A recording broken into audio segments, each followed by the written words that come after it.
Funny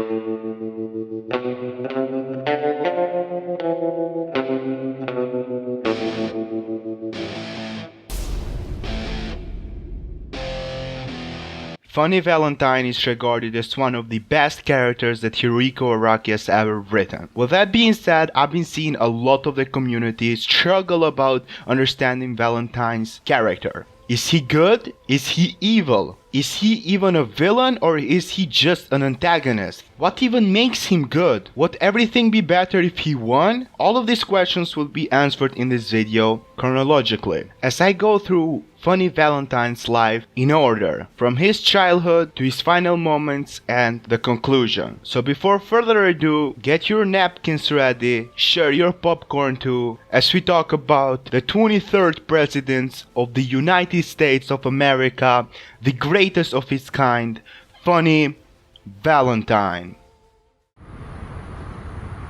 Oh, say, can you see by the dawn's early light?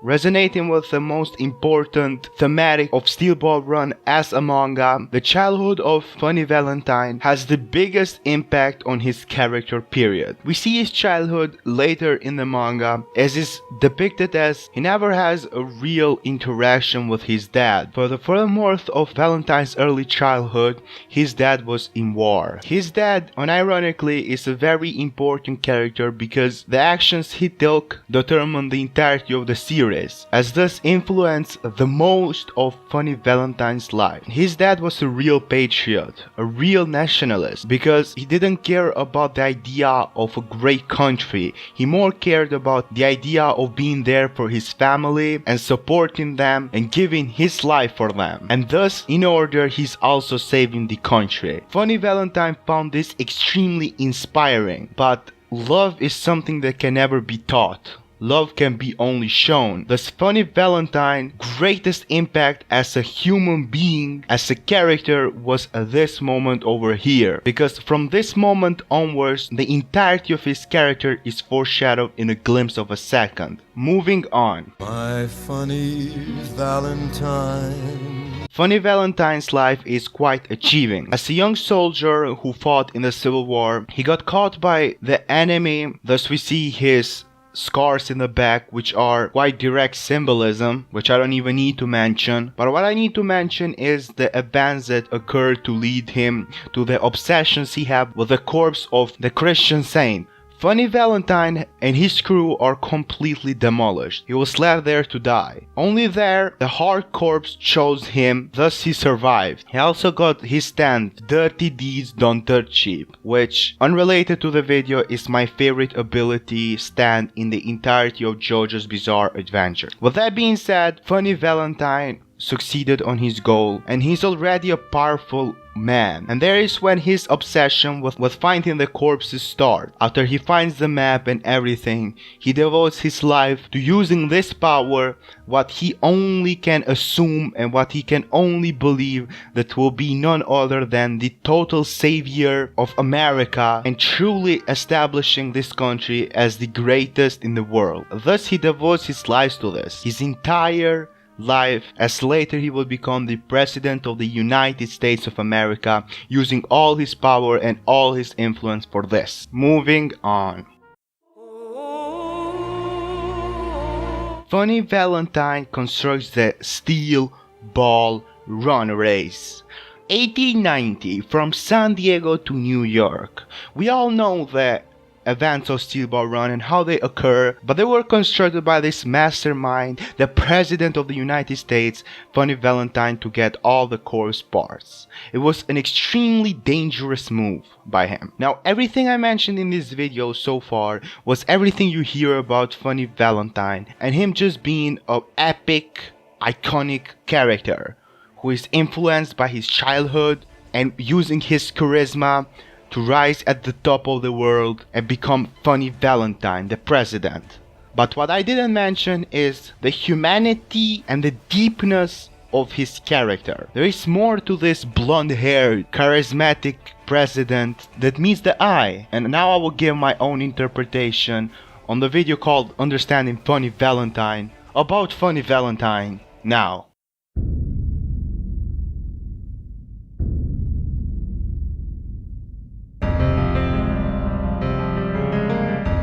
Funny Valentine clearly explained his philosophy of taking the napkin first, which basically represents the society's means of working, another aspect of society, which means that the humans who are the leaders, the humans who take the decision first, are the humans who decide what the others will do, because the others are left with no choice. In a 1 to 2 choices, whoever takes the first choice, the others are left with the second one. It's clear as that. This philosophy will later determine one of Valentine's final moments.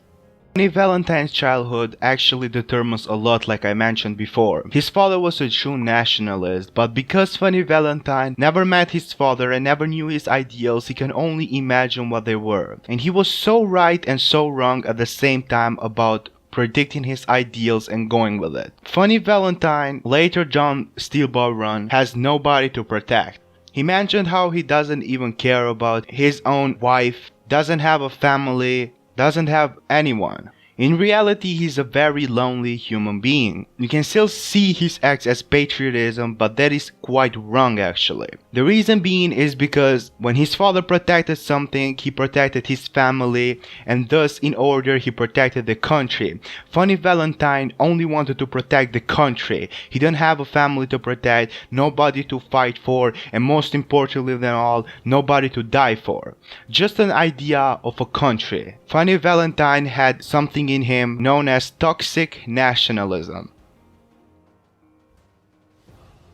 With that being said, Funny Valentine's entire character was inspired by his own father. No human is truly perfect and no human is truly selfless. In theory, Valentine sees himself as a requirement that the nation needs for prosperity and success as a nation, and that is a quite selfish desire. Funny Valentine never mentions this throughout the Steelball Run, but countless of times he sees himself. He talks to himself as I. In other words, Funny Valentine sees himself as the savior of the United States of America. He quite literally wants himself to become the requirement that America needs. In order, I view Funny Valentine as an extremely egoistical human being who justifies not only his egocentric ideals but his evil actions as a selfless goal, but he only cares about America as an idea. The point of Funny Valentine is that he's willing to justify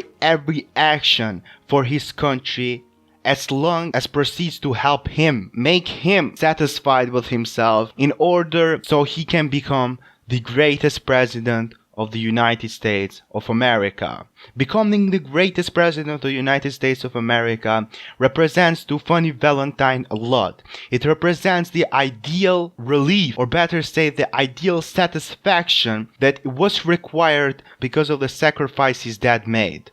He feels that he has to live up to his dad ideals, and the only way he can do this is through becoming the greatest president of the United States. This is my own interpretation because it never has been directly mentioned in the series, but like I mentioned before, thinking that Valentine is absolutely morally just is extremely wrong. Countless of times he said how the corpses are choosing him specifically, because the corpses of course represent the savior of America, and him specifically represent what he wants to be, the savior of America and in order the greatest president of the United States.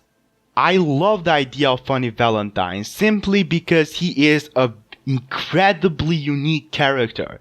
A character so unique that makes the entire fan base split on him. The reason being that he is one of those characters that believes on himself. I don't think that through the entirety of Steelball Run, except from his final moments, Funny Valentine realizes this selfish nature of him. He truly believes that every single action he's taking is for the better of America. In other words, he truly believes that he is just and he truly believes that he is good. In other words, a character that believes in himself fully is a character that makes us believe in him. That is where his charismatic form comes, and that is why an entirety fan base still to this day, after 11 or 12 years of Steel Ball Run ending are still talking about Funny Valentine and how he's a good character, and more importantly than all, talking if he's bad or good or evil or what is he. In retrospect, I don't believe that when we talk about real human beings with real emotions and real consequences with their actions, I don't think there is such things as evil or good human beings. In other words, they are just good or bad actions, and to define all of Valentine's actions, despite they are selfish in core of his nature and he psychologically is so twisted that views himself as a savior of America, I still believe that some of his actions do good for America, but not all of them. Even if he succeeded, maybe the people of America would live a happy survival mode life where all of them will have good fortune, infinite good fortune for their country. The other countries will suffer from that. So humanity wise, Funny Valentine was thinking about a selfish goal at the end of everything, despite being selfless for his patriotism. True patriotism is truly when you only fight for your family to protect and die for them. Everything more than that, fighting for the ideal country, is just categorized as toxic patriotism. Sad part of Funny Valentine's character come in two notices. The first notice is that he doesn't really have a real family, not a real reason to fight for, nothing in his heart to fight for except from the twisted idea of his country. He doesn't care about his wife, he doesn't have children, nothing to fight for. The real sadness of his character becomes when we analyze his stand, dirty deeds done dirt cheap. He can go to infinite alternate realities, but I don't think that he's completely true. He can only go to realities he can imagine. That's how I see it, at least, because infinite realities means that there is a reality where he is the best president of the United States and as well as his dad is alive to see it. But he cannot imagine that, so he cannot go there. If he truly wants to find happiness, save his country, and as well as see himself as savior of that country, he would have done that. He would have gone there, despite not having the corpses there. So he's stuck to this reality of having the corpses here and never being able to meet his father despite having one of the strongest abilities in the world. That is the sadness of Funny Valentine as a character. A character who what he all wanted to do in his life is live up to the sacrifice of his father. He went as far as justifying everything he has ever done as he's doing to live up to that sacrifice, to truly save America. But at the end, understanding that he is just a selfish human being who did everything just to satisfy himself. Funny Valentine is a true villain, an actual true villain. He's the Thanos of JoJo's Bizarre Adventures, and truly what I will call the greatest villain in JoJo. A sad take on a character so psychologically twisted. Not only that he can't imagine a reality of him being truly happy, despite him having the power to go to that reality, he tries to create that reality in the sad world he lives on. During the times he tries to create this reality, he uses any means necessary and justifies it for a selfless action and goal, despite truly being selfish at the end of his inherently selfish character. The Charles LaPouf, the Thanos of JoJo's Bizarre Adventures. Funny Valentine. Moving on.